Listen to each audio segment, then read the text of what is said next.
Welcome to College Briefing. The content of the briefing includes: Jaylon Tyson scores 22, Cal beat UCLA 66-57, snaps 19-game Pac-12 losing streaks.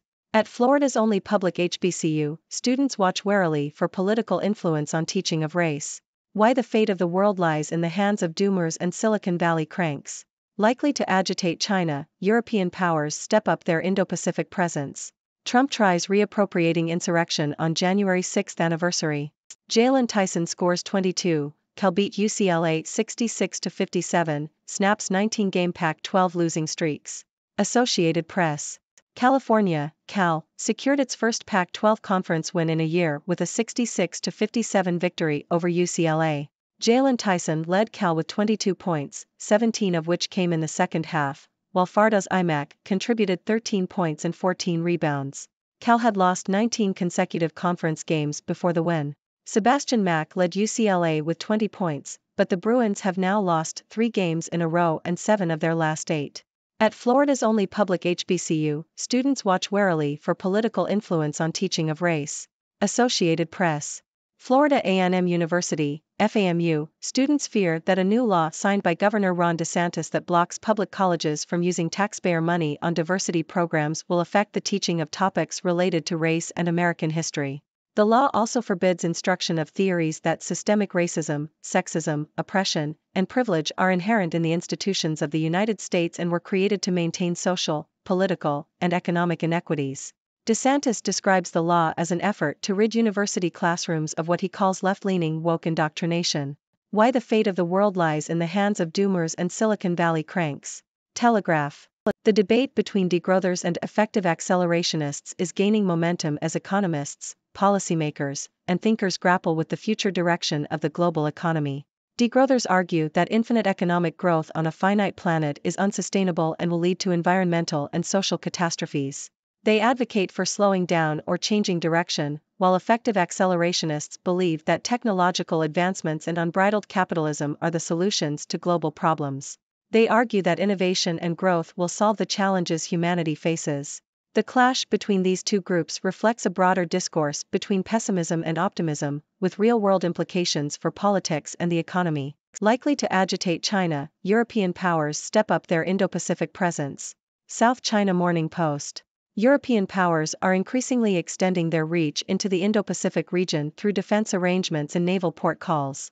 The presence of European countries such as Germany and Italy in the South China Sea is largely motivated by concerns over China's behavior and requests for involvement from regional players including the US, Japan, and Australia. However, the presence of European powers is unlikely to make the region safer due to economic, resource, and distance limitations. Some experts suggest that European powers should focus on increasing the capabilities of regional navies and coast guards rather than sending warships. The presence of European powers in the Indo-Pacific could help deter China's aggressive moves in the South China Sea, but could also agitate China if it sees them as external players. The presence of European powers indicates that Europe has finally acknowledged the importance of the Indo-Pacific, and these powers seek to uphold international law where it is being challenged. Whether the presence of European powers ensures a safer region depends on whether regional countries trust them to offer credible alternatives to the tense relations between the US and China. Trump tries reappropriating insurrection on January 6 anniversary. Washington Post. Donald Trump has praised people charged in the US Capitol riot while repeating baseless claims that left-wing or government interlopers caused the breach. Speaking in Iowa, the former president referred to those detained while awaiting trial as J6 hostages and called for their release. Trump has increasingly aligned himself with the defendants, pledging to immediately pardon many of them if he returns to the White House. More than 1,000 people have been charged in connection with the breach of the Capitol 3 years ago. The Washington Post University of Maryland poll found that a majority of Americans believe the events of January 6, 2021 were an attack on democracy and should never be forgotten. From kangaroo to Kari, find out how 8 amazing Australian islands were born. ABC. Australia is home to 8,222 islands, and they are formed through various geological processes. Most islands are created by underwater volcanoes, where erupting lava accumulates and eventually emerges above the waves. Over time, the weight of the volcanic rock causes the island to sink back into the ocean. Hotspots and colliding continents can also create islands. Lord Howe Island and Norfolk Island were formed from volcanoes that resulted from the movement of the Australian continent over a hotspot. Norfolk Island, in particular, was formed differently due to the collision of tectonic plates, which disturbed the circulation of magma and triggered volcanoes in distant areas. Christmas Island and the Cocos, Keeling, Islands were formed by a colliding plate boundary, which triggered a province of seamounts. Christmas Island was born twice, first from a giant ancient volcano and then from the buckling caused by the force of the Australian continent being forced underneath the Eurasian continent. Heard Island and Macquarie Island are both volcanic islands, with Heard Island still being created by an active volcano while Macquarie Island was created by the collision of the Australian and Pacific plates. Kangaroo Island, on the other hand, is a piece of the continent that has been alternately cut off and reconnected to the mainland as sea levels have risen and fallen. Finally, Fraser Island, the largest sand island in the world, was formed by drifting sand carried by wind and waves along the coast of Southeast Australia. Beijing Bookshop finds new location but keeps unique place among intellectuals. South China Morning Post. All Sages Bookstore in Beijing, headed by founder and owner Lu Suli, continues to thrive despite China's disapproval of Western values. The store, which opened in 1993, sells academic books on political science, history, and sociology, many of which are translated works of Western ideas. Lu, who was arrested in 1989 for his involvement in the Tiananmen Square pro-democracy protests, maintains good relations with dissidents and has not revealed the reason for the store's recent relocation. All Sages Bookstore has become a spiritual home for Chinese intellectuals and is considered a cultural landmark in Beijing. The store's success is somewhat surprising given the closures of other independent bookstores and the repeated crackdowns on civil society in China. Lu believes that the bookstore provides a unique perspective on Chinese society and serves as a barometer of its interests and concerns. Despite political repression, the desire for classic academic books among young readers remains strong, offering hope for the future. Coal miners in North Dakota unearth a mammoth tusk buried for thousands of years. Associated Press. Miners in North Dakota have discovered a mammoth tusk, bones and teeth thought to be between 10,000 and 100,000 years old in a mine 40 feet deep. They called in experts to examine the finds, which are believed to be remains of the most complete mammoth skeleton ever found in the state. The bones will be donated to the state for educational purposes. Boost sport to get pupils back to school, report. BBC. A new report by the Center for Social Justice, CSJ, has called for increased investment in youth clubs and more sport in schools to tackle the growing number of children regularly missing class in England. The report highlights that over 1 in 5 children are persistently absent from school, with some parents believing that full-time attendance is unnecessary. The report also recommends the introduction of a right to sport to ensure that every child has access to at least 5 hours of extracurricular activities per week, as well as the expansion of mental health support in schools. Santa Fe County seeks UNM study on Global Sustainability Center. Yahoo! Santa Fe County Commissioner Justin Green has asked County Manager Greg Schaefer to negotiate an agreement with the University of New Mexico for a study into the possibility of building a sustainability collaboration center near Santa Fe. The facility, which would be funded by $100,000 from the state, would bring together postdoctoral researchers with engineers, lawyers, entrepreneurs, and economists to develop ways of meeting government sustainability requirements. Green has also suggested the center could showcase and expand the reach of local sustainability projects. Wright leads LSU to 68-53 victory over Texas A&M in SEC opener. Associated Press. LSU defeated Texas A&M 68-53 in their Southeastern Conference opener. Jordan Wright led the Tigers with 20 points and 10 rebounds, while Jalen Cook added 13 points. Wade Taylor IV scored 23 points for the Aggies. Texas A&M had won 12 straight conference games at home before the loss.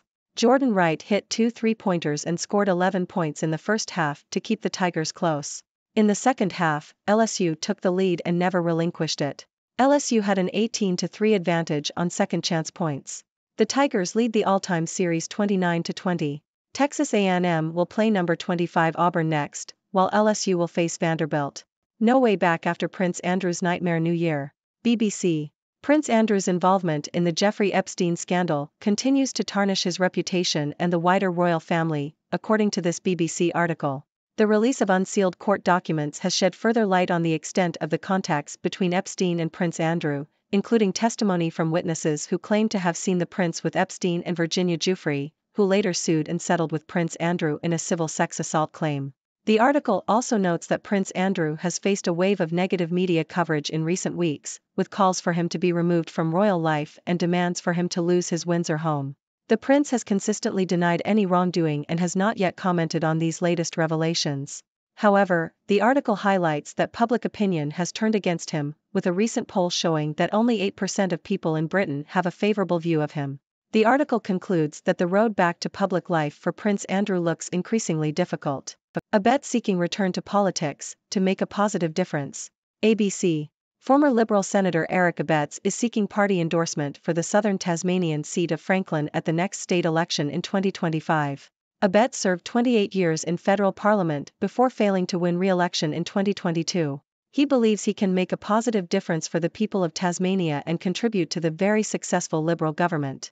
Abetz highlighted his experience in federal-state relations and his desire to serve his community. Abetz is a polarizing figure known for his conservative views and controversial statements on issues such as marriage equality and sexual assault in parliament. Bangladesh votes as Hasina seeks forgiveness, opposition boycotts. Nikkei Asia. Bangladesh is holding national elections under heavy security, as the opposition boycotts the election and businesses brace for the impact. Prime Minister Sheikh Hasina's ruling Awami League Party, or like-minded parties, make up the majority of the nearly 1,900 candidates in the election. The opposition has called the election one-sided. The opposition's boycott means that voter turnout is likely to be low, the International Crisis Group said. Already, as of Saturday night, more than 20 polling centers had been set ablaze. On Saturday, reports said one night guard at a polling center was hacked to death. Supporters of rival candidates clashed in different parts of the country. The authorities have deployed about 750,000 police and other security personnel to maintain law and order, with the military also standing by. Hasina on Thursday delivered a televised address in which she asked voters to cast ballots for candidates running under the Awami League's boat symbol. China feels the country isn't patriotic enough. A new law aims to change that.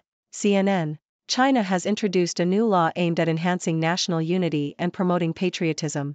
The Patriotic Education Law mandates that love of the country and the ruling Chinese Communist Party be incorporated into work and study for everyone in China, from young children to professionals across all sectors.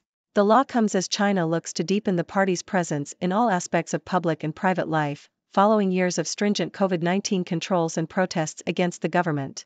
The law coincides with the 75th anniversary of the founding of the People's Republic of China this October, and officials are under pressure to ensure a celebration of patriotism and to stamp out any possible dissent. The law requires professionals to profess patriotic feelings and behavior that bring glory to the country and calls on local authorities to step up patriotic education through news reports, broadcasting, and movies. The law also orders cultural establishments such as museums and libraries to be turned into venues of patriotic education activities and requires schools to organize trips for students to visit these sites.